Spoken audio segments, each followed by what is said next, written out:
नमस्कार, मैं हूं साहिल जोशी। दंगल में सभी दर्शकों को छठ महापर्व की ढेर सारी शुभकामनाएं। बिहार की माटी से निकला प्रकृति का यह महापर्व आज दुनिया भर में मनाया जा रहा है और बिहार से ही निकली एक सियासत की चर्चा अब पूरे देश भर में होगी। यह चर्चा है वोटर लिस्ट के स्पेशल इंटेंसिव रिवीजन के विरोध का।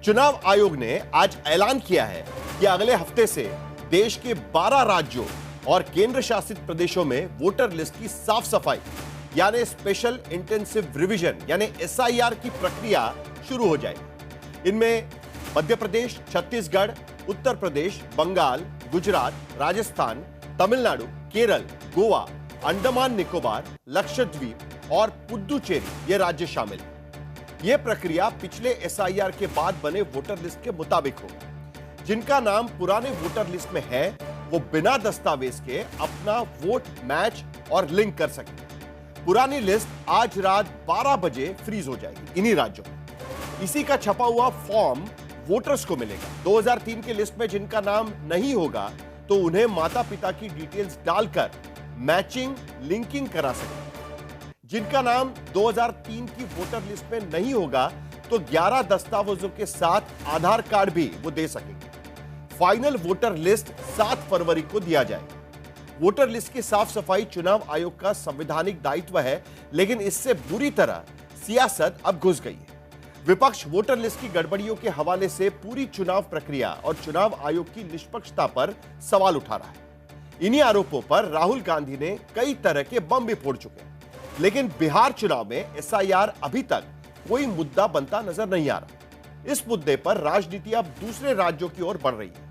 ममता बनर्जी ने 2 नवंबर को एंटी एसआईआर महारैली बुला ली है। तमिलनाडु भी एसआईआर का विरोध कर रहा है और ऐसे में आज के दंगल में हम यही चर्चा करेंगे कि घुसपैठिए वोटर जैसे जिन राजनीतिक दलीलों के आधार पर एसआईआर का समर्थन किया जा रहा था, क्या एसआईआर से वो उद्देश्य पूरा हो रहा है?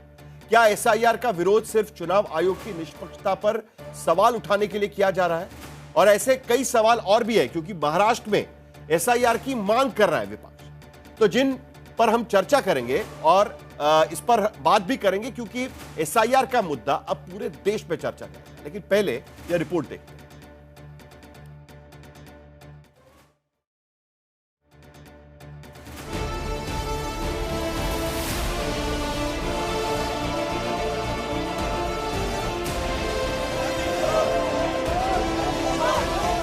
भारतीय लोकतंत्र में असली लोक ही तंत्र का हिस्सा रहे, इसके लिए चुनाव आयोग से शुरू की गई वोटर लिस्ट के स्पेशल इंटेंसिव रिवीजन को लेकर ऐसा तूफान चला कि सड़क पर सियासत हुई, संसद में प्रदर्शन हुए और अदालत तक लड़ाई पहुंची। अदालत में लोक भी जीता और तंत्र भी। एसआईआर रुका नहीं। बिहार से शुरू हुई कवायद अब देश के अन्य राज्यों में करने का ऐलान हुआ। अब चयनित राज्यों में एसआईआर का दूसरा चरण प्रारंभ किया जाएगा। याद रहे, एसआईआर का प्रमुख उद्देश्य है हर योग्य मतदाता को सूची में शामिल करना और अयोग्य को मतदाता सूची से हटाना। देश के ऐसे राज्यों में जहां आने वाले साल में चुनाव है, वहां एसआईआर का घोर विरोध हो रहा है। इसमें सबसे ज्यादा विरोध पश्चिम बंगाल, तमिलनाडु और केरल में हो रहा है। इन तीनों ही राज्यों में इंडिया गठबंधन के सहयोगी दलों की सरकार है। तमिलनाडु में सीएम स्टालिन ने तो एसआईआर को साजिशों का जाल बता दिया। दूसरी तरफ चुनाव आयोग के एसआईआर के साथ ही पश्चिम बंगाल में ममता बनर्जी की टीएमसी बड़े चुनावी अभियान की शुरुआत करने जा रही है। टीएमसी ने ऐलान किया कि आने वाले 2 नवंबर को कोलकाता में एसआईआर के विरोध में विशाल रैली होगी। खुद अभिषेक बनर्जी चुनाव आयोग के इस अभियान के विरोध का झंडा उठाएंगे। उधर एसआईआर शुरू होने से पहले ही ममता सरकार ने पश्चिम बंगाल में 10 जिलों के डीएम समेत 64 आईएएस बदल दिए। ममता बनर्जी चुनाव आयोग की तरफ से की जा रही एसआईआर प्रक्रिया को एनआरसी का दूसरा रूप बताती हैं, तो बंगाल बीजेपी कहती है कि ठीक से एसआईआर हो गया तो बंगाल में 1 करोड़ से अधिक अवैध मतदाताओं का नाम कट जाएगा। যে একবার ভোট দিয়েছে সে আমার দেশের নাগরিক বলেই তো ভোট দিয়েছে। নাম তোলার সময় তার আধার কার্ড এবং তার অন্যান্য যে ডকুমেন্টসগুলো রয়েছে সেগুলো ভেরিফাই করে দেওয়া হয়েছে। সুতরাং একজন ভোটদাতার নাম কি করে বাদ দেওয়া যেতে পারে, এটাই আমাদের প্রশ্ন। আমরা সেটা হতে দেব না। आपका अच्छा तरीके से सही तरीके से वोटर तालिका होना चाहिए। इलेक्टोरल रोल सही तरीके से होना चाहिए। पश्चिम बंगाल में बहुत डेथ वोटर है, फॉल्स वोटर है, डबल ट्रिपल एंट्री है, बांग्लादेशी मुस्लिम घुसपैठिया है, ये सबको निकाल देना चाहिए। वो जो मुस्लिम वोट बैंक डेथ वोट चला जाएगा तो छापा कैसे मारेगा। बंगाल से लेकर तमिलनाडु तक जैसे राज्यों में एसआईआर का विरोध चल रहा है, लेकिन महाराष्ट्र ऐसा राज्य है जहां जनवरी में स्थायी निकायों के चुनाव होने वाले हैं, लेकिन यहां एसआईआर नहीं किया जा रहा। अभी जो भी महाराष्ट्र में चुनाव होने जा रहे हैं, वहाँ पे लोकल बॉडी के चुनाव है, जिला परिषद के चुनाव है, म्यूनसिपल कॉरपोरेशन, मुंबई जैसी कॉरपोरेशन है, इसमें चुनाव होते हुए वहाँ पे जो उनकी लिस्ट है, वोटर लिस्ट है, उसको तो वो देख नहीं रहे हैं। इसका मतलब तो साफ है कि उनको महाराष्ट्र के चुनाव इसी फर्जी वोटर्स के आधार पे जीतना है। चुनाव आयोग के खिलाफ सत्ता पक्ष से मिली भगत का आरोप लगाकर राहुल गांधी ने तरह तरह के बम फोड़ने की कोशिश की। वोटर लिस्ट में तमाम गड़बड़ियों की ओर देश का ध्यान दिलाया और इसी हवाले से चुनाव नतीजों में गड़बड़ी के आरोप भी लगा दिए। अब बाकी विपक्षी दल एसआईआर की प्रक्रिया को भी मिली भगत में अपनाई गई प्रक्रिया बताने लगे हैं। अगर ये तानाशाही सरकार अपने फैसले पर अडिग रही और चुनाव आयोग के माध्यम से एसआईआर की घोषणा होती है, तो जो इनके मंसूबे हैं कि एंटी बीजेपी वोटर्स के नाम को बड़ी संख्या में डिलीट किया जाए या उनको इलेक्टोरल रोल से हटा दिया जाए, वो मंसूबे हम पूरे नहीं होने देंगे। दरअसल चुनाव आयोग की एसआईआर प्रक्रिया के पीछे बीजेपी ने घुसपैठिए वोटर्स को हटाने की दलील दी थी, जबकि बिहार में इतने सघन वोटर रिवीजन के बावजूद घुसपैठिए वोटर्स की निश्चित तादाद का कुछ पता नहीं चल सका। चुनाव आयोग ने बिहार के जिन 65 लाख मतदाताओं का नाम काटा, उनमें मृत, पलायन, दोहरे वोटर वाले मामले ही सामने आए हैं। आज तक ब्यूरो।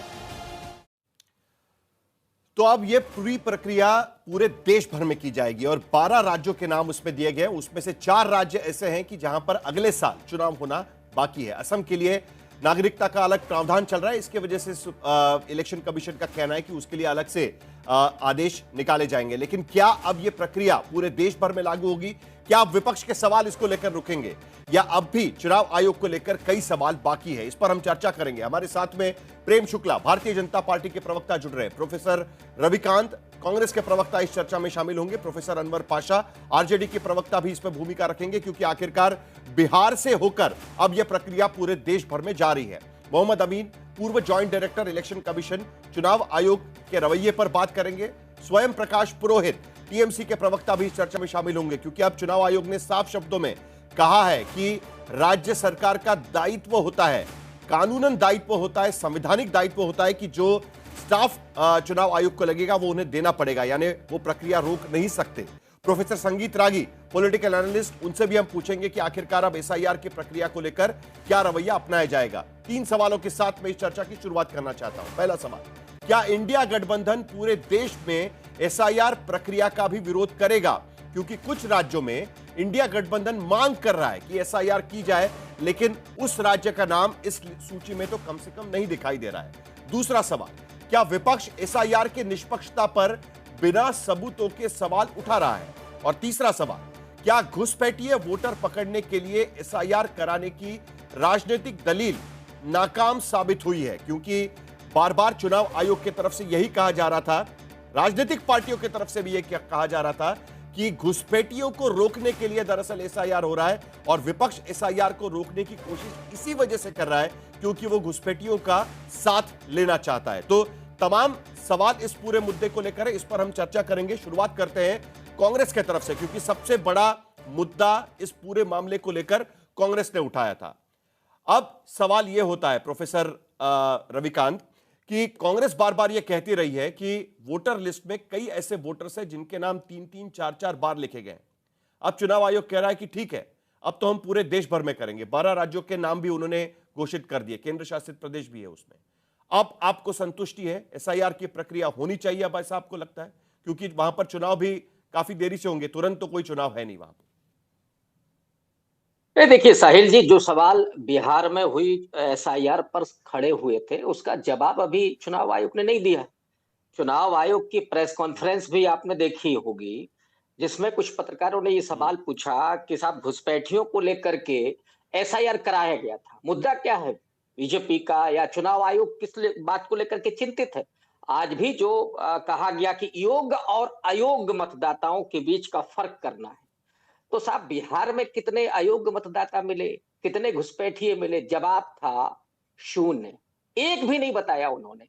इसका मतलब है कि खेल क्या चल रहा है, और ये खेल तो उसी दिन तय हो गया था जब चुनाव आयुक्तों की चयन प्रक्रिया से सीजेआई को हटाया गया, और फिर 1 साल पहले वो प्रावधान भी कर दिया गया कि साहब वो किसी भी आरोप नहीं बनाया जा सकता उनके ऊपर, किसी भी उनके निर्णय पर। तो ये सीधे तौर पर दिखाई देता है कि इस देश के नागरिकों के आंखों में धूल झोंकने की कोशिश की जा रही है, साजिश की जा रही है, और चुनाव आयोग के जरिए अब चुनाव जीते जा रहे हैं, क्योंकि भारत की जनता ने बीजेपी को रिजेक्ट कर दिया। कितना वोट बचा है बीजेपी के पास? मुश्किल से 10%, आधार वोट इससे ज्यादा नहीं है बीजेपी के पास। रविकांत जी, लेकिन रविकांत जी, राजनीतिक चर्चा तो होती रहेगी, पहले प्रक्रिया पर चर्चा होना जरूरी है। कुछ ही दिन पहले राहुल गांधी ने प्रेस कॉन्फ्रेंस करी थी, आज मुंबई में भी प्रेस कॉन्फ्रेंस होने वाली है, और वहां पर उन्होंने कहा था कि कैसे एक मतदार अलग अलग बूथ में उसका नाम रजिस्टर किया गया था। उन्होंने यह भी दिखाने की कोशिश की कि एक मतदार है जिसका नाम बनारस में भी है, मुंबई में भी है, और कर्नाटक में, बैंगलोर में भी किया गया था। यही टालने के लिए तो कहीं ना कहीं एसआईआर की प्रक्रिया होना जरूरी है। चुनाव आयोग यही कहने की कोशिश कर रहा है। 2004 के बाद में देश भर में एसआईआर की प्रक्रिया नहीं हुई है, तो क्या अब आपको लगता है, क्योंकि अभी समय है, आपके पास भी समय होगा सजेशन ऑब्जेक्शंस के लिए, क्या आपको नहीं लगता कि अब एसआईआर होना चाहिए? बाकी पॉलिटिकल मुद्दों पर तो हम आएंगे, घुसपैठियों का मुद्दा भी मुझे पूछना ही है, लेकिन पहले आपसे तो क्लैरिटी ले, क्योंकि आपने तो आरोप लगा दिया कि कई वोटर्स के नाम अलग अलग जगह पर भी है, तो अब यही तो मौका है सबका नाम एक ही जगह पर रखने का और बाकी जगह से साफ करने का, तो ये तो होना चाहिए ना।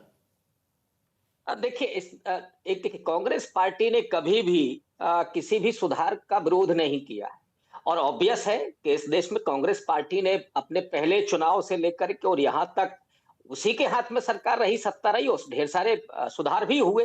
तो चुनाव सुधार हो ये जरूरी है, लेकिन चुनाव सुधार की प्रक्रिया के आड़ में भारतीय जनता पार्टी को वोट चोरी करवाया जा रहा हो, ये तो इस देश के नागरिक बर्दाश्त नहीं करेंगे। क्योंकि जो वोटिंग राइट है, आप जानते होंगे साहिल जी, कि दुनिया के जो तमाम लोकतंत्र बने, यहां तक कि यूरोपीय देशों में भी भारत के बाद महिलाओं को वोटिंग राइट मिला, लेकिन ये देश था जिसमें नेहरू जी हो, बाबा साहब अंबेडकर हो, गांधी जी हो, कराची अधिवेशन में ही तय हो गया था कि वयस्क मताधिकार हम लागू करेंगे। तो जो किसानों को, मजदूरों को, दलितों को, आदिवासियों को, सबको वोटिंग राइट दिया गया। लेकिन एक गोलवलकर साहब थे जो कह रहे थे कि जिनके शरीर से बदबू आती है उनको भी वोटिंग राइट दिया जाएगा, जो अशिक्षित है उनको वोटिंग राइट दिया जाएगा।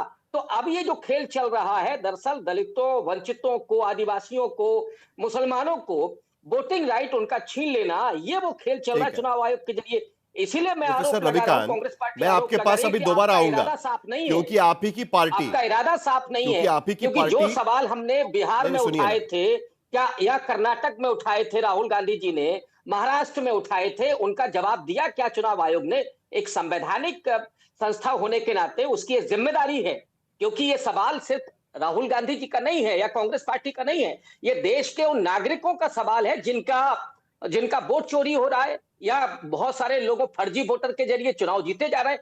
तो जो लोग तो वही तो बात है ना। अगर आप एक तरफ फर्जी वोटर का आरोप लगा रहे हैं प्रोफेसर रविकांत, महाराष्ट्र में तो आप मांग कर रहे हैं कि जल्द से जल्द एसआईआर कराइए करके, इसलिए मैं आपके पास दोबारा लौटूंगा। लेकिन प्रेम शुक्ला जी, आज भी सवाल पूछा गया कि घुसपैठिए कितने निकले बिहार के भीतर, उसका जवाब चुनाव आयोग के पास नहीं था। आज की प्रेस कॉन्फ्रेंस में यह पूछा गया उनको कि भाई कितने घुसपैठिए निकले, क्योंकि आपका मेन उद्देश्य वहीं भी था, वहां भी था कि भाई घुसपैठियों को निकालना है, आपका तो कैंपेन भी रहा है वो चीज का।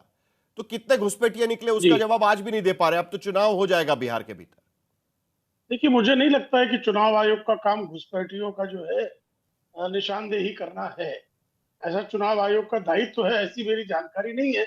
हो सकता है कि कांग्रेस ने कभी दायित्व दिया हो निर्वाचन आयोग को। नवीन चावला ने, जो जनपद के जो है नापदान से पैदा हुए थे, निर्वाचन आयोग में आए थे, उन निर्वाचन जनपद के नापदान से निकले निर्वाचन आयोग जो है वो घुसपैठिया पहचानते रहे होंगे। हाँ, लेकिन ये सत्य है कि मृतकों की संख्या, जो बिहार में एसआईआर हुआ उसमें मृतकों की संख्या डुप्लीकेट की संख्या के अलावा भी कुछ संख्या है जिन संख्या के लोगों ने अपनी नागरिकता पुष्ट करने में सफलता नहीं प्राप्त की। जिनकी नागरिकता पुष्ट नहीं हुई, स्वाभाविक तौर पर वो संदिग्ध घुसपैठिए होंगे। उनकी संख्या ये जो है निश्चित करना यह निर्वाचन आयोग का कार्य है कि नहीं है, इसकी जानकारी मेरे पास नहीं, क्योंकि मैं निर्वाचन आयोग घुसपैठियों की शिनाख्त करता है या उसके अधिकार क्षेत्र में है, इसको लेकर मेरी जो है जानकारी पुष्ट नहीं है, इसलिए मैं इस पर कोई टिप्पणी नहीं करना चाहूंगा। लेकिन प्रश्न ये पैदा होता है कि जब आप जो है डुप्लीकेट बार बार कहते हैं कि मतदाता सूची फर्जी है, तो उस फर्जी मतदाता सूची के शुद्धिकरण की प्रक्रिया प्रारंभ होते ही आप छाती पीट कर क्यों सियापा करना प्रारंभ कर देते हैं? राहुल गांधी के नेतृत्व में इंडिया अलायंस के दल, मुझे कृपा करके रविकांत जी आज ये डिबेट खत्म होने तक बता के जाइएगा कि बिहार में एक उस वंचित दलित मुस्लिम मतदाता का नाम बता के जाइएगा जो योग्य मतदाता हो लेकिन उसकी सूची में नाम नहीं शामिल किया गया और निकाल दिया गया, और आपके बूथ लेवल एजेंट ने उस मतदाता को सूची में शामिल करने का आवेदन किया हो और आवेदन जो है वो जो प्रामाणिक फॉर्मेट है उसमें हो और उसको स्वीकार नहीं किया गया हो।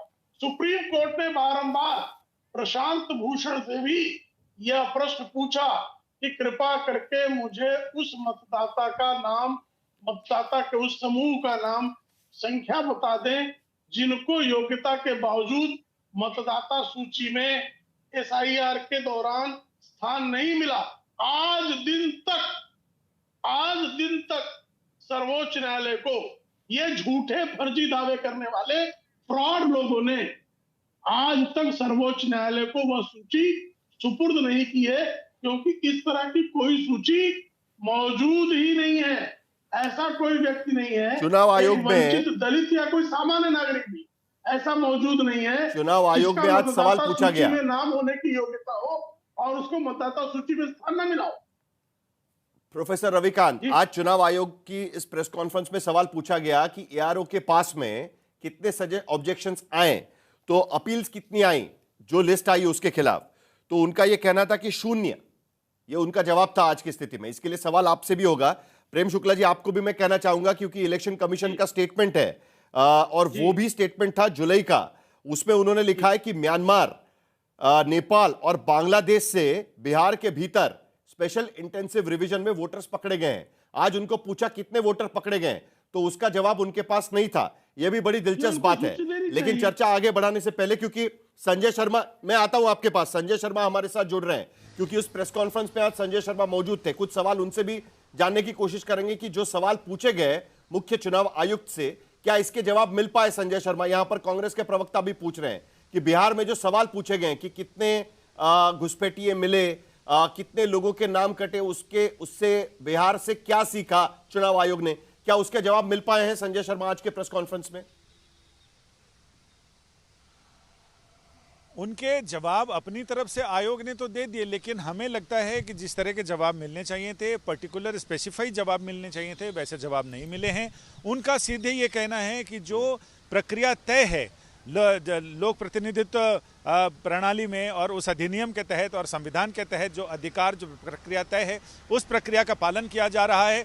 जब आज तक ने उनसे ये पूछा कि जिन लोगों के नाम, जो लोग ये दावा कर रहे हैं कि उनके नाम काटे जा रहे हैं, क्या जिन लोगों के नाम अलग अलग क्षेत्रों की मतदाता सूची में हैं, अलग अलग बूथ की मतदाता सूची में, अलग अलग राज्यों की मतदाता सूची में है, क्या उन लोगों को नोटिस दिया जा रहा है, या जिन लोगों के जो स्थायी रूप से पलायन कर गए हैं, क्या उन लोगों को नोटिस दिया जा रहा है? तो उन्होंने उसका स्पेसिफिक जवाब नहीं दिया। उन्होंने कहा कि जो प्रक्रिया तय है उस प्रक्रिया के मुताबिक किया जा रहा है। उन्होंने ये कहा, chief election commissioner Gyanesh Kumar ji का ये कहना था कि एक तो तभी आदमी के डुप्लीकेसी होगी जब वो 2 जगह न्यूमरेशन फॉर्म भरे, फॉर्म 6 भरे, जिसके तहत नाम चेंज कराते हैं या नाम डलवाते हैं। अगर 2 जगह भरते हैं वो ऐसे ही कानूनी रूप से अपराध है, और जब उनका पता चल जाए तो वो उस पर फिर उनसे ये कहा जाता है नोटिस देकर कि आपके नाम 2 जगह पाए गए हैं। पहले तो ये कि वो पहचान कैसे होगी कि उन्होंने महाराष्ट्र के किस गांव में, किस शहर में अपना नाम रखा है और अपने गांव में भी नाम है।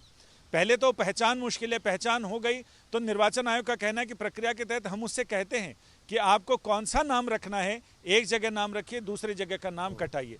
तो ये प्रक्रिया सुनने में तो ये नियम बहुत सरल लगते हैं, लेकिन इसका पालन करना उतना ही मुश्किल होगा। लेकिन इस पर कोई संतोषजनक जवाब नहीं मिला। ये मान और लिया ना। साथ ही आयोग ने कई रिपोर्टरों के इसका विरोध भी हुआ कि आप एक प्रश्न का जवाब एक बार दीजिए, एक रिपोर्टर प्रश्न करे, आप उसका जवाब दीजिए, फिर दूसरे का। इन्होंने कहा नहीं, हम कलेक्टिव 3-4 प्रश्न एक साथ लेंगे और 3-4 प्रश्नों के उत्तर एक साथ देंगे। तो उसमें कई बार कई लोगों के प्रश्न अनुत्तरित रह जाते हैं, जैसे मेरा प्रश्न अनुत्तरित रह गया। जल्दी से मुझे और एक चीज का जवाब आपसे चाहिए, क्योंकि महाराष्ट्र में यह बड़ा इंटरेस्टिंग है कि बाकी राज्यों में, तमिलनाडु में विरोध हो रहा है, पश्चिम बंगाल में विरोध हो रहा है, वहां पर एसआईआर किया जाएगा, लेकिन महाराष्ट्र में विपक्षी पार्टियां ये कह रही है कि आपको चुनावी जो आपकी वोटर लिस्ट है उसको साफ करने की जरूरत है। कई नाम घुसेड़े गए, वहां पर एसआईआर कराइए, लेकिन जो दूसरा फेज हो रहा है उसमें महाराष्ट्र का नाम नजर नहीं आ रहा है। तो उसका कारण कुछ बताया कि उन राज्यों का नाम क्यों है और महाराष्ट्र का नाम क्यों नहीं है? असम और महाराष्ट्र पर प्रश्न किए गए। उन्होंने कहा कि असम का नाम इसलिए नहीं है कि वहां पर जो नागरिकता का नियम है वो अलग है, थोड़ा अलग है, चूंकि वो सीमांत राज्य है तो वहां अलग है। सुप्रीम कोर्ट के निर्देशन में वहां पर नागरिकता को लेकर बहुत सारे सवाल थे जिनके उत्तर ढूंढे जा रहे हैं। वो प्रक्रिया चल रही है, लगभग पूर्णता की ओर है। तो जैसे ही सुप्रीम कोर्ट के आदेश जो वहाँ प्रक्रिया चल रही है, वो प्रक्रिया पूरी होने के बाद वहाँ पर किया जाएगा। महाराष्ट्र के बारे में ये कहा गया कि वहाँ चूंकि लोकल बॉडी इलेक्शन होने वाले हैं, लिहाजा जो वहाँ का स्टाफ है वो सारा उसमें लगा हुआ है। तो ऐसे में दो चीजें, दो मोर्चों पर लड़ाई नहीं हो सकती। यहाँ पर कोई जल्दी नहीं है, चुनाव निपट जाए उसका चुनाव आयोग को। और जहां विपक्षी पार्टी अब 1 तारीख को मोर्चा निकालने वाली है मुंबई में, ये मांग करते हुए कि भाई यहां पर आप जल्द से जल्द एसआईआर कराइए, लेकिन चुनाव आयोग का कहना है कि वहां पर तो हमें लोग नहीं मिल पाएंगे क्योंकि लोकल बॉडीज के चुनाव है। बहुत बहुत शुक्रिया संजय शर्मा, आपने जानकारी दी इसके लिए। प्रेम शुक्ला जी, देखिए इसको लेकर भी सवाल उठते हैं। महाराष्ट्र में विपक्षी पार्टियां कह रहे हैं कि गलत नाम उस पर डाले गए, यहां पर एसआईआर करिए, लेकिन चुनाव आयोग कहता है कि वहां पर तो लोकल बॉडीज के चुनाव है, इसके लिए हम नहीं करा सकते। लेकिन वही बात बिहार में 3 महीने के भीतर कराया गया। जुलाई महीने में प्रक्रिया शुरू हो गई, चुनाव के कुछ ही दिन पहले वो प्रक्रिया खत्म की गई। तो ये भी तो कहीं ना कहीं सवाल उठता रहेगा ना, जो कांग्रेस को सवाल पूछ रहे वही सवाल आपको भी रहता है। देखिए, सवाल उठाने का हर किसी को अधिकार है और जवाब देने का दायित्व निर्वाचन आयोग का है। वो निर्वाचन आयोग की तरफ से उत्तर तो नहीं दे सकता, किंतु आप भली भांति जानते हैं साहिल भाई कि महाराष्ट्र में स्थानीय निकाय के चुनाव 31 जनवरी से पहले कराने का निर्देश सर्वोच्च न्यायालय दे चुका है। यानी वहां पर स्थानीय निकाय के चुनाव की प्रक्रिया प्रारंभ हो चुकी है। ऐसे में स्थानीय निकाय के चुनाव को अगर विलंबित करना है तो सर्वोच्च न्यायालय की आज्ञा चाहिए। सर्वोच्च न्यायालय की आज्ञा के बिना संभव नहीं है। तो ये जो विपक्षी दल है, ये विपक्षी दल सर्वोच्च न्यायालय क्यों नहीं चले जाते? पहले जो है कृपा करके महाराष्ट्र की सूची का शुद्धिकरण कर दीजिए, उसके बाद स्थानीय निकाय चुनाव। आप एक तरफ स्थानीय निकाय चुनाव तत्काल चाहते हैं, दूसरी तरफ कहते हैं कि प्रक्रिया भी प्रारंभ कर दे, तो दोनों चीजें साथ नहीं हो सकती। यही निर्वाचन आयोग कह रहा है। निर्वाचन आयोग को फिलहाल सुप्रीम कोर्ट द्वारा दिए गए निर्देश का अनुपालन करना है कि 31 जनवरी 2026 के पहले उसे जो है स्थानीय निकाय के चुनाव महाराष्ट्र में करवा देने हैं, तो उस काम में लगा हुआ है। ठीक है। प्रोफेसर अनवर पाशा, बिहार को लेकर अभी प्रेम शुक्ला पूछ रहे थे कि भाई बता दीजिएगा कौन से ऐसे मतदाता है कि जिनका नाम होना चाहिए था, जो आपका दावा था, और वो उनके नाम काटे गए, नंबर 1। और अभी हम चुनाव प्रचार देख रहे हैं, वहां पर तो वोट चोरी का मुद्दा निकल ही नहीं रहा है। वो तो चुनाव के पहले तो सारी अधिकार यात्रा वगैरह निकाल ली। यानी आप संतुष्ट है ना, जो भी आपके पास वोटर लिस्ट है उससे आप संतुष्ट हो गए ना? साहिल जी, संतुष्टि का तो प्रश्न ही नहीं उठता है। आपको भले ही नहीं लग रहा हो आपको कि वहां एसआईआर कोई मुद्दा नहीं है। एसआईआर एक बहुत बड़ा मुद्दा रहा है और अभी भी है। वोटर्स राइट जो है वो संवैधानिक अधिकार है वोटर्स का, नागरिकों का। उसको छीनने की कोशिश हुई थी और जाहिर है कि उसके खिलाफ हम खड़े हुए, सुप्रीम कोर्ट तक गए, सड़कों पर भी उतरे और हमने उसको रोकने में काफी हद तक कामयाबी हासिल की। लेकिन पूर्णतः कामयाबी हमें नहीं मिली क्योंकि इलेक्शन कमीशन का जो रवैया था, उसकी जो मंशा थी और भारतीय जनता पार्टी के आदेश पर जिस तरह इलेक्शन कमीशन किसी भी चीज को सुनने को तैयार नहीं था, किसी सवाल का जवाब नहीं देने को तैयार था। आज तक बहुत सारे सवालों का जवाब नहीं हुआ। कितनी जांच कराई इलेक्शन कमीशन ने, जो अनियमितताएं थी उन पर कितनी जांच कराई, कितनी उनको दी गई, एफिडेविट्स जमा किए लोगों ने, बहुत सारे एप्लीकेशन जमा किए लोगों ने एफिडेविट कर दे करके। कितने पर जांच हुई? एक पर जांच नहीं हुई। और हमारे जो प्रेम शुक्ला जी बता रहे हैं, आप जाकर के बिहार में देखिए कि वहां पर एक बड़ी संख्या में ऐसे लोग हैं जो आज भी परेशान हैं, जो गए हैं यहां से प्रवासी छठ में, उनके पास वोटर्स राइट नहीं है। वो सब भी post to pillar to post जो घूम रहे हैं, चक्कर काट रहे हैं, वो भी निराश हैं कि उनको अनवर वोटर राइट पाशा से जी, वंचित कर दिया गया। ये आंकड़े तो बड़े ऐसा इंटरेस्टिंग नहीं है। है। देखिए 7.89 करोड़ 7.89 करोड़ मतदाता थे एसआईआर के पहले बिहार के भीतर। आज की स्थिति में है 7.42 करोड़ मतदाता बिहार के भीतर। जो नाम कटे हैं उसमें यह भी हो सकता है ना कि 2003 के बाद कई सारे लोग मर चुके होंगे, कई लोगों का यहां से वहां इस बिहार से कहीं बाहर चले गए होंगे। और सबसे बड़ी इंटरेस्टिंग बात है कि चुनाव आयोग कह रहा है कि कोई भी शून्य उनके पास एप्लीकेशंस आए नाम डलवाने के लिए या ऑब्जेक्शन लेने के लिए। तो उसके बाद अब काहे का आपको क्या प्रॉब्लम, आपको क्या नजर आ रहा है? किसके नाम कटे? आप किसको लेकर चिंतित है आज की स्थिति में? साहिल जी, ये इलेक्शन कमीशन का बुनियादी काम क्या है? इलेक्टर्स के नाम डालना वोटर लिस्ट में, जो नए इलेक्टर्स हैं उनके नाम डालना, जो मर गए हैं उनके नाम को खारिज करना, जो 18 साल के हो गए हैं उनके नाम को डालना। तो सिर्फ मरे ही हैं लोग, पैदा भी नहीं हुए क्या इस बीच में? बढ़नी चाहिए थे ना, वोटर लिस्ट बढ़नी चाहिए, है ना? कितनी फॉर्म बड़ी नंबर है? 6 से कितनी 3 बड़ी करोड़ के करीब मतदाता उसमें ज्वाइन हुए हैं। वो उनका भी 23 लाख मतदाता उसमें जुड़ चुके हैं। फॉर्म नंबर 6 भर के, फॉर्म नंबर 6 जो आमतौर पर वहां भी पहले जो वोट, उसमें जो आप कह रहे हैं ना कि एप्लीकेशंस, उसमें फॉर्म 6 भरने वाले जब लोग कंप्लेन लेकर जाते थे इलेक्शन कमीशन के पास कि हमारा नाम काट दिया गया है, इसको डालिए, तो कहते थे फॉर्म 6 भरिए, आप फॉर्म 6 भर के जमा कीजिए, आप नए वोटर के तौर पर आपका नाम दर्ज होगा। तो ये जो कह रहे हैं ना कि एक वोटर भी ऐसा नहीं है जिसने कंप्लेन किया हो, लाखों वोटर्स ने फॉर्म 6 भर के जमा किए जिनके नाम कट गए थे उस लिस्ट में से। ये कहना सरासर गलत है। इलेक्शन कमीशन डेटा दे कि जिन लोगों के नाम कटे थे उन लोगों ने एप्लीकेशन कितने लोगों ने दी थी और कितने लोगों के नाम उसमें ऐड हुए हैं। वो सिर्फ नए नाम नहीं है, 18 वर्ष की उम्र को जो पार कर गए सिर्फ उनके नाम नहीं है, उन लोगों के नाम भी हैं। मेरे गांव में 50 ऐसे केसेस हैं जहां उनके नाम कटे थे। हम लोगों ने कहा कि आप जाइए इलेक्शन कमीशन को कंप्लेन कीजिए, उन्होंने कंप्लेन किया, वहां कहा यह गया कि आप फॉर्म 6 भरिए, फॉर्म 6 भर के जमा कीजिए, उसके बाद उनके नाम उसमें डाले गए।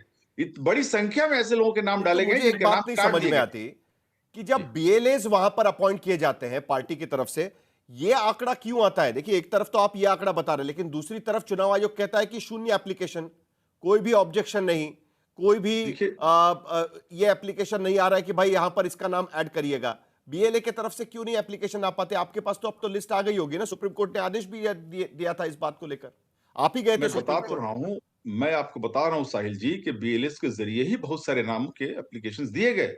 बहुत सारे वोटर जिनके नाम कट गए थे उनसे कहा गया फॉर्म 6 भरिए, फॉर्म 6 भर के जिन्होंने जमा किया उनके नाम ऐड हो गए दोबारा। तो ये मत कहिए कि 18 साल के बाद के लोगों के नाम उसमें जमा ऐड हुए हैं, बल्कि उनके नाम भी उसमें है, वो एप्लीकेंट्स भी हैं जिनके नाम काट दिए गए थे और बहुत ही सुनियोजित ढंग से काट दिए गए थे। और इलेक्शन कमीशन उसका जवाब नहीं दे पाई आज तक और कहती है कि एक एप्लीकेशन नहीं आई है।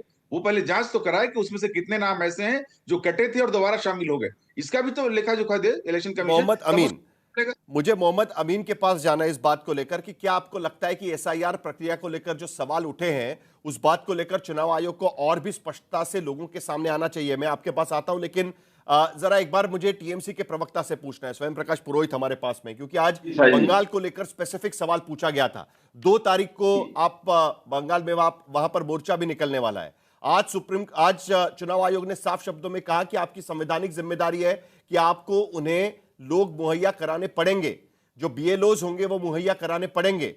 आपको याद दिलाया गया है आज की स्थिति में। क्या आप भी राज्य सरकार एसआईआर की प्रक्रिया में शामिल होने को लेकर रोकथाम करने की कोशिश करेगा, रोक टोक करने की कोशिश करेगा, या उसमें शामिल होंगे राज्य सरकार? एक वक्त पे टीएमसी की भी मांग थी कि एसआईआर होना चाहिए। जी साहिल जी, देखिए मैं एक बात बताना चाहता हूं कि हमें एसआईआर की प्रक्रिया का कोई विरोध नहीं है। आपको ये समझना है ये जो वस्तु स्थिति क्यों खड़ी हो रही है। हमारे नेता अभिषेक बनर्जी ने एक बात स्पष्ट की थी, जब ये बिहार में एसआईआर में 65 लाख लोगों के नाम काटे गए थे, और जिस तरह से अभी अनवर पाशा बता रहे थे कि किस तरह से उन लोगों को नाम फॉर्म 6 भर के दोबारा जमा करने पड़े।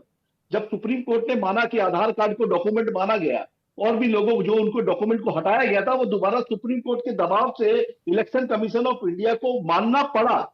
मगर अभी क्या है, अभी पैरेलल एक ऑफिस चल रही है, BJP election commission of India की ऑफिस चला रही है।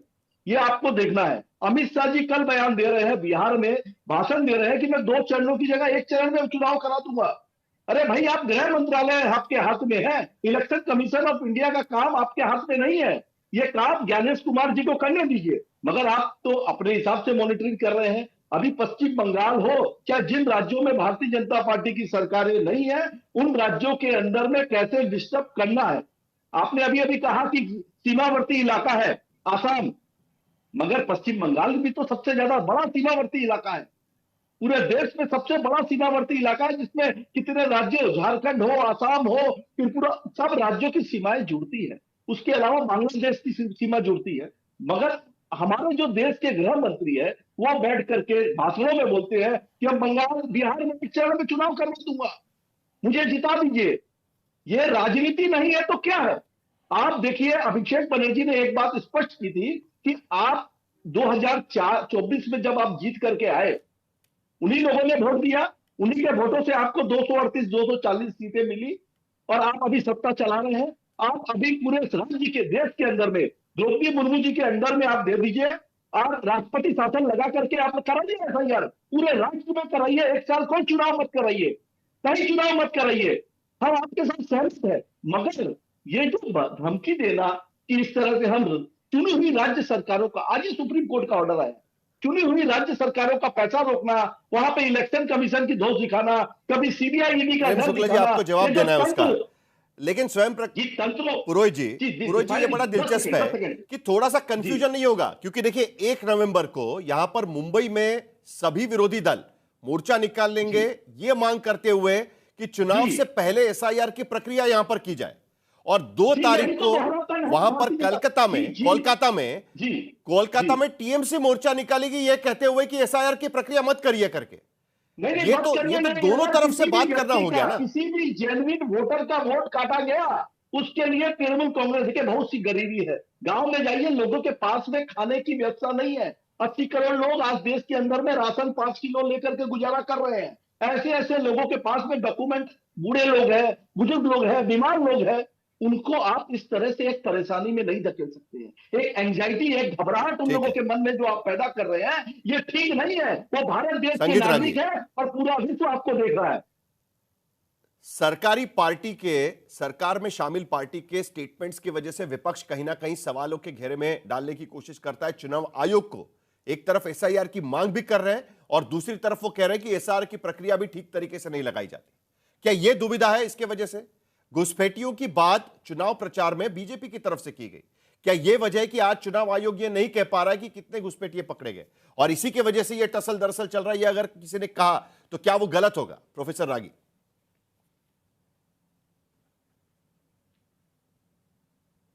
प्रश्न उठ गए हैं, इसलिए मैं थोड़ा सा समय लूंगा। पहला तो उन्होंने कहा कि भाई अमित शाह जी ने कहा कि मैं एक ही बार में चुनाव करवा सकता हूं। उनको जानकारी होनी चाहिए कि चुनाव आयोग होम मिनिस्ट्री से ये पता करता है कि लॉ एंड ऑर्डर की सिचुएशन क्या है और उसी के आधार पर चुनाव आयोग भी कई बार निर्णय करता है कि कितने चरणों में चुनाव किया जा सकता है, सफल चुनाव करना चाहिए।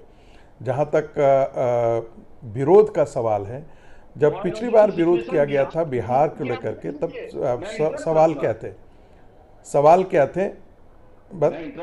प्लीज भाई साहब थोड़ा सा ध्यान रखिएगा, हम भी बोल रहे हैं, उसके बाद आप बोलिए, ठीक है? जब बात की है, बंगाल से ज्यादा लॉ एंड ऑर्डर खराब है बिहार था। ये सेकेंडरी एनसीआर के नाटा बताते हैं, आप खोल करके देख लीजिए कि बंगाल से ज्यादा हालत खराब है बिहार का, मगर 2 चरणों में चुनाव, और पश्चिम बंगाल में आप 7 चरणों में चुनाव करवाते हैं। ये इतिहास रहा है आपकी सत्ता में आने के बाद। साहिल, आप रोकेंगे या नहीं? चलिए संगीत रागी, वो सवाल ये उठा रहे हैं कि आप सिलेक्टिव बात कर रहे हैं जी, गलत बात कर रहे हैं आप संगीत रागी। साहिल मैं यदि उनको इतना टोकना शुरू कर देता तो बोल ही नहीं पाते। ठीक है, आप बोलिए। सवाल सबसे बड़ा था, बोलने दीजिए, उनको खत्म करने दीजिए, उनकी बात खत्म करने दीजिए। दोबारा आपके पास करेक्शन का मौका सबको मिलेगा। पहले रागी जी को अपनी बात खत्म करने दीजिए। बोलिए बोलिए बोलिए। देखिए, बिहार के अंदर जब एसआईआर की शुरुआत हुई तो सारे विपक्षी पार्टियों की थी इतनी जल्दी क्या है। यहाँ तो आप कह रहे हैं कि हमें प्रक्रिया से दिक्कत नहीं है। यदि प्रक्रिया से दिक्कत नहीं है तो आपको इतनी परेशानी क्यों है? आज तो बहुत पहले चुनाव आयोग जो है समय लेकर के आपको प्रेस कॉन्फ्रेंस करके बता रहा है कि हम एसआईआर करने जा रहे हैं। आप कीजिए, ये तो उसका एक संवैधानिक दायित्व है और सुप्रीम कोर्ट ने भी उसे मना नहीं किया है। सुप्रीम कोर्ट ने उसे मगर करना भी नहीं चाहिए था। और मैं ये व्यक्तिगत जिम्मेदारी लेकर के कहता हूं कि सुप्रीम कोर्ट ने जो आधार कार्ड के लिए किया वो बिल्कुल वाहियात था, बिल्कुल गलत था। क्या सुप्रीम कोर्ट के जजों को पता नहीं कि इस देश में घुसपैठिए रह रहे हैं? क्या सुप्रीम कोर्ट को पता नहीं है कि लोकसभा के अंदर, लोकसभा के पटल पर 1 करोड़ से ज्यादा घुसपैठियों की बात आज से 20 साल पहले इंद्रजीत गुप्त ने की थी? क्या ये पता नहीं? मैं बोल रहा हूं, मैं अपनी जिम्मेवारी पर बोल रहा हूं। आप देश के ये निर्णय वाहियात है, मैं बोल रहा हूं। नहीं, जरा संगीत रागी जी, मैं बोल रहा हूं ये सुप्रीम कोर्ट के जज को वाहियात बोलने ये वाहियात निर्णय था, गलत निर्णय था। सुप्रीम कोर्ट को यह मालूम होना चाहिए कि इस देश में कितने, आप अपील करिए, आप जज मत बनिए। आप जज कैसे बन सकते हैं? आप राजनीतिक विश्लेषक है कि जज है? पहले यह बताइए। आप तो जज ही नहीं है। सुप्रीम कोर्ट का जज कौन जवाब दे रहा है? आप राजनीतिक विश्लेषक है, राजनीतिक विश्लेषण ना करिए कि साहिल आप हटा लीजिए मुझे, यदि आपको इतना ही रोहित जी जरा उनकी बात खत्म हो जाने दीजिए। साहिल यदि आपको नहीं सुनना है, मुझे भी संगीत रागी मुझे भी आपसे पूछना है। साहिल आप बायस मुझे आपसे एक बात पूछनी है। संगीत रागी मुझे आपसे एक बात पूछनी है। संगीत रागी मुझे आपसे एक बात कर रहे हैं। नहीं, आप गलत बोल रहे हैं। मुझे आपसे एक सवाल पूछना है। 10 पूछिए मुझसे, मुझे आपसे एक सवाल पहले बोलने दीजिए। नहीं, मुझे एक सवाल पूछना है। 10 सवाल मुझे आपसे एक सवाल पूछे, लेकिन आप हमको बोलने मुझे आपसे एक सवाल पूछना है। क्या आपने इसी नहीं, प्रकार आप से मुझे आपसे एक सवाल पूछना किया था? क्या मुझे आपसे एक सवाल पूछना है? मुझे आपसे एक सवाल पूछना है। मेरा ओरिजिनल सवाल आपसे इस बात को लेकर था। संगीत रागी जी, मेरा ओरिजिनल सवाल आपसे इस बात को लेकर था। आपने इसी प्रोग्राम में आकर यह बात कही थी कि आपका भी यह कहना था कि घुसपैठियों को निकालने के लिए एसआईआर की प्रक्रिया की जरूरत है। आज की स्थिति में कितने घुसपैठिए पकड़े गए, मैं आपसे सवाल पूछ रहा हूं। और अगर आधार कार्ड लगाने के बावजूद भी आप अगर घुसपैठिए नहीं पकड़ पा रहे हैं तो इसको लेकर चुनाव आयोग की प्रक्रिया पर अगर कोई सवाल उठाता है तो उस पर क्या कहा जाए? प्रोफेसर रागी, मतलब आधार कार्ड वाहियात है तो बता दीजिए। बोलने देना चाहिए था। यदि मैं उत्तर नहीं देता तब आप ये सवाल उठाएं। तो आपको बोलने दे रहे हैं, कौन आपको रोक रहा है? आधार कार्ड के आधार पर आधार टोका टोकी आप लगातार करवा रहे हैं, लगातार आप होने दे रहे हैं टोका टोकी, बोलने नहीं दे रहे हैं। चुनाव आयोग निष्पक्ष तभी होगा जब जॉर्ज सोरेस के एजेंडे को कांग्रेस पार्टी ला करके बिठा देगी और कांग्रेस के अनुसार जब चुनाव आयोग काम करेगा तभी जाकर के चुनाव आयोग निष्पक्ष होगा।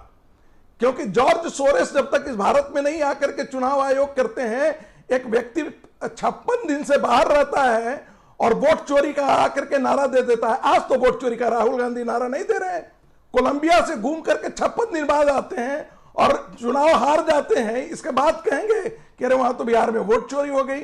मुद्दे पर आते हैं। आखिर एक संवैधानिक प्रक्रिया को पालन करने के विरोध में विपक्ष क्यों खड़ा हो रहा है? इसका मतलब है कि वो उन लोगों के साथ काम करना चाहते हैं जिनको नहीं चुनाव का जो हिस्सा नहीं होने के योग्य है, उनके साथ वो खड़े होने चाहिए। क्या बिहार के अंदर एसआईआर होने के बाद लाखों ऐसे वोटर नहीं थे क्या जिनको चुनाव लिस्ट से बाहर किया दिया गया था? क्या लोकसभा के चुनाव के समय उन लोगों ने वोट नहीं किया था? क्या पश्चिम बंगाल की सरकार तो वैसे ही एक करप्शन के आधार पर, वोटों के करप्ट प्रैक्टिस के आधार पर जीतती रही है। बांग्लादेशी घुसपैठिए आकर के वहां पर वोटर बन गए, ये बताने की जरूरत है। कितने लोगों ने वोट किया? क्या बिहार के भीतर कितने घुसपैठिए पकड़े गए? संगीत रागी जी, ये मेरे पास कितने घुसपैठिए पकड़े गए? बिहार के भीतर कितने घुसपैठिए पकड़े गए? ये सवाल आप जाकर के इलेक्शन कमीशन से पूछिए। ये सवाल तो आप कह रहे हैं ना, पूछ रहे हैं हमसे, ये आप कह रहे हैं तो आप ही को सवाल पूछेंगे ना। आपका दावा है तो आपको पूछ रहा हूं। आपके पास अगर नंबर होंगे तो बताइए, मैं पूछूंगा यहां पर बिहार के नेताओं को। साहिल साहब, आपकी समस्या है ये ना कि आप हमको बोलने पहले पूरा कंप्लीट ही नहीं करने दे रहे हैं। पश्चिम बंगाल के अंदर यही ममता बनर्जी थी ना जो लोकसभा के आकर के स्पीकर के सामने पर्ची फाड़ते हुए कहती थी कि वहां पर बंगाली घुसपैठी है। आज वो बंगाली घुसपैठिए कौन हो गए? बांग्लादेशी घुसपैठिए। अरे हम तो नहीं बोले, टीवी राजेश्वर की रिपोर्ट तो है ना कि ये बात तो ठीक है पुरोहित जी, एक वक्त था जब टीएमसी यही सवाल उठाती थी कि बंगाल के भीतर घुसपैठिए घुसे हुए हैं और वोट कर रहे हैं लेफ्ट पार्टी से।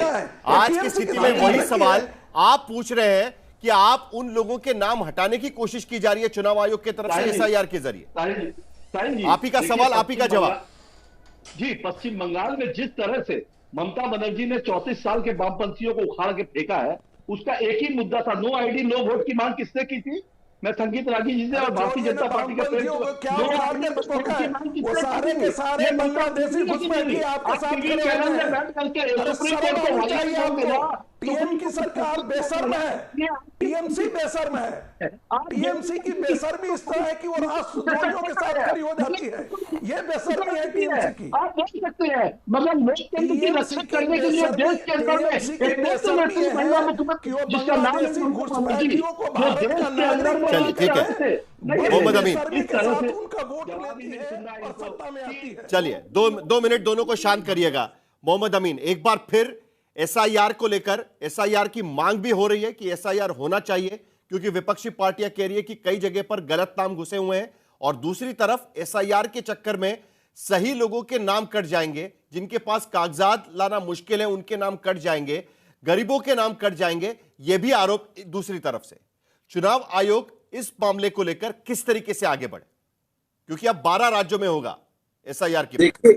देखिए साहिल जी, जहां तक सवाल है चुनाव आयोग का, तो चुनाव आयोग तभी तक है जब तक हमारे वोटर हैं, और हमारे वोटर हैं तभी ये स्टेक होल्डर्स हैं जिनकी जो चुनाव के लिए आते हैं बीच में। सवाल इस बात का, अगर वोटर ही नहीं होगा तो फिर चुनाव कैसे होगा? सवाल इस बात का ये भी है कि अभी ये बात जो मैं सुन रहा था, ये कहा गया कि जो एसआईआर की प्रक्रिया के साथ में ये कराया जा रहा है उसके लिए नेशन के जानने के लिए कि राष्ट्रीय वोटर हैं या नहीं, या विदेशी वोटर हैं। सवाल इस बात का है, ये मसला इलेक्शन कमीशन का नहीं है कि कौन देशी कौन विदेशी है। हमारे जो वोटर हैं वो हमारे लिस्ट में हैं, जो पाए गए हैं बिहार के अंदर, उनकी कंप्लेंट जो है हमारे जिला निर्वाचन अधिकारी ने प्रॉपर तरीके से गृह मंत्रालय को भेज दिए। ये गृह मंत्रालय का काम है, इलेक्शन कमीशन का काम नहीं है कि कितने लोग आइडेंटिफाइड हुए विदेशी। ये विदेशी का जो मुद्दा है ये गृह मंत्रालय का है, ये पहले भी कहा जा चुका है और सबको पता होना चाहिए, जितने आपके डिबेटर हैं या दर्शक हैं उनको क्लियर कट हो जाना चाहिए कि जो भी विदेशी का मुद्दा है वो विदेशी का मुद्दा गृह मंत्रालय का है। उसकी जांच विदेश मंत्रालय और गृह मंत्रालय के साथ होगी और उसका मुद्दा वो निपटाएंगे। लेकिन जहां तक सवाल है एसआईआर का, ये होना चाहिए, सभी दल कहते हैं इस बात को। लेकिन हाँ, कहीं पर ये कहा जाता था बिहार को लेके कि जल्दी किया गया, समय कम था, लेकिन अब तो समय ज्यादा है। आज जो प्रेस कॉन्फ्रेंस में क्लियर किया गया, ये 2 राउंड में और होगा, यानी दूसरे राउंड में जो होगा उसमें 12 स्टेट हैं, सभी को बता दिया गया। और जी क्या है, कोई कहना चाह रहा कुछ? पुरोहित जी, चुनाव आयोग यदि ये तय करती है कि ये योग्य वोटर है या नहीं है, तो उसमें ये इंश्राइंड है कि वो देश का नागरिक है, वही वोट कर सकता है। यदि उस समय यदि वो डॉक्यूमेंट चेक करता है तो गलत क्यों है? दर्द राहुल गांधी को क्यों होता है? दर्द ममता बनर्जी को क्यों होता है? क्योंकि मुस्लिम दामाद जो आकर के बाहर से यहाँ बस गए हैं। यही तो सवाल है ना मेरा। जरा एक मिनट जरा रागी जी को शांत करिएगा। मोहम्मद अमीन जी, इसी बात को लेकर मेरा सवाल है। देखिए चुनाव आयोग ने इस बात को लेकर कहा कि हमें इस बात की तो पुष्टि करनी पड़ेगी कि ये नागरिक है कि नहीं है, क्योंकि जो नागरिक है वही वोट कर सकता है, और इसीलिए उन्होंने 11 डॉक्यूमेंट्स मांगे। उसके बाद आधार कार्ड, सुप्रीम कोर्ट ने कहा कि आधार कार्ड भी आप एक्सेप्ट करिए, क्योंकि आधार कार्ड वो जड़ है कि जिसके आधार पर वो 11 डॉक्यूमेंट्स में से कई डॉक्यूमेंट्स बन रहे हैं। ऐसी स्थिति में अगर चुनाव आयोग की तरफ से इस तरीके का बयान आता है कि नेपाल, बांग्लादेश, म्यांमार के नागरिक वहां पर मिले हैं बिहार के भीतर, ये कहां से चुनाव आयोग ने तय किया? अगर आप कह रहे हैं कि वो उनके पास जरिया नहीं है ये तय करने का, ये कहां से तय किया उन्होंने? साहिल जी, इसी मैं जवाब दे रहा हूं, जो स्पष्ट करना चाहता हूं। मैं विदेश मंत्रालय में भी कुछ दिन रहा हूं डेपुटेशन पे। मैं ये बात कहना चाहता हूं कि जो मिले हैं, ये मुद्दा उनको डिसाइड नहीं करना है इलेक्शन कमीशन को, ना उनके अधिकारियों को। ये मुद्दा गृह मंत्रालय को रिपोर्ट कर दिया कॉन्फिडेंशियली। अब तो गृह मंत्रालय को रिपोर्ट किया गया है, मोहम्मद अमीन तो कह रहे हैं। लेकिन यहां पर देखिए, बीजेपी ने बंगाल में चुनाव आयोग को शिकायत दी है। और इस शिकायत में उन्होंने कहा है कि 235 अफसरों के तबादले किए गए हैं। 4 नवंबर से एसआईआर की प्रक्रिया बंगाल के भीतर भी शुरू हो जाएगी, लेकिन 17 डीएम, 12 एडीएम, 45 एसडीओ और 151 बीडीओ इनके तबादले किए गए। एसआईआर की घोषणा के बाद यह तबादले की शिकायत की गई है। चुनाव आयोग ने साफ शब्दों में कहा है कि बंगाल की सरकार को जो अफसर उन्हें चाहिए वो मुहैया कराने पड़ेंगे, क्योंकि ये उनका संवैधानिक दायित्व है। बंगाल के इलेक्शन कमिश्नर को यह शिकायत यहां पर भेजी गई है। स्वयं प्रकाश पुरोहित, देखिए बीजेपी का कहना है कि आपने जैसे ही एसआईआर की घोषणा की गई उसके बाद आपने तबादले शुरू कर दिए यहां पर। नहीं, ये जो है ये रूटीन ट्रांसफर है। ये जो ट्रांसफर है, देखिए 6 महीने बाद चुनाव है और ये रूटीन ट्रांसफर है। और अधिकारियों के ट्रांसफर को तृणमूल कांग्रेस से कैसे जोड़ा जा सकता है? हम तो भारतीय जनता पार्टी की तरह नहीं है कि ज्ञानेश कुमार सुप्रीम कोर्ट को हटा दिया गया। इलेक्शन कमीशन ऑफ इंडिया को चयन करते समय लीडर ऑफ अपोजिशन को हटा करके अब भारतीय जनता पार्टी अपने मंत्री को बैठा दी। तो ट्रांसपेरेंसी तो वहां नहीं है। यहाँ तो जो भी अधिकारी का ट्रांसफर है ये रूटीन है। ये तो बड़ी कॉमन बात हो गई ना पुरोहित जी। जैसे चुनाव आयोग के हर एक्शन को आप बीजेपी से जोड़ रहे हैं, वैसे ही बीजेपी आपके एक्शन को चुनाव आयोग के फैसले से जोड़ रही है। तबादले को उसी फैसले से जोड़ने की कोशिश हो रही है यहाँ पर। नहीं, भारतीय जनता पार्टी, देखिए जो पश्चिम बंगाल में भारतीय जनता पार्टी है, इनके कितने धड़े आप ये देखिए। सुकांतो मजूमदार, दिलीप घोष, मोहम्मद अमीन कुछ कहना चाह रहे हैं आखिर में। ये इतने धड़े हैं, तो ये खुद बटे हुए हैं। ये खुद यहाँ बटे हुए हैं, तो ये लड़ने की स्थिति में नहीं है। चलिए जल्दी से आपकी प्रतिक्रिया, मेरा समय खत्म हो रहा है। साहिल जी, जहां तक सवाल हमारा, जब नोटिफिकेशन हो जाता है, जैसे मॉडल को कंडक्ट लग जाता है, जैसे आज इन्होंने अनाउंस कर दिया इलेक्शन कमीशन ने, तो अब जो स्टेट के ऑफिसर्स हैं वो हमारे पेरोल पे हैं। अब उनके ट्रांसफर नहीं कर पाएंगे, इसलिए उनको आभास था, चालाकी में वेस्ट बंगाल में ट्रांसफर कर दिए गए। क्योंकि इससे पहले याद होगा कि 4 अफसरों को कर चुका है इलेक्शन कमीशन इसी बात को लेके, जब वोटर लिस्ट का काम चल रहा था, लेकिन एसआईआर नहीं चल रहा था। एसआईआर अब शुरू हुआ है, अब उनके हाथ में कोई भी उनके अधिकारी नहीं होंगे। पुरोहित जी देखिए, अरे अधिकारी नहीं होंगे तो ये किसने कहा कि अधिकारी हमारे हाथ में है? ये तो आप कह रहे हैं कि अधिकारी इनके हाथ में नहीं होंगे। तबादले को उसके साथ जोड़ना, ये राजनीतिकरण है। ये राजनीतिकरण है। चलिए मेरा समय खत्म हो गया है, लेकिन बड़ी दिलचस्प बात यह है कि 12 राज्यों में और केंद्र शासित प्रदेशों में अब एसआईआर की प्रक्रिया 4 नवंबर से शुरू होगी। लेकिन विपक्ष आज की स्थिति में भी यही दावा करने में लगा हुआ है कि कहीं ना कहीं एसआईआर के जरिए जो वोटर जिनका अधिकार है उनका अधिकार छीनने की कोशिश की जाएगी। लेकिन दूसरी तरफ जहां पर एसआईआर नहीं हो रहा है वहां पर उनकी मांग है कि जल्द से जल्द एसआईआर की प्रक्रिया की जाए, ताकि जो वोटर गलत तरीके से उस लिस्ट पे घुसे हुए हैं उनको वहां पर निकाला जाए। आखिरकार चुनाव आयोग को इस बात को लेकर कुछ चीजें साफ करनी होगी।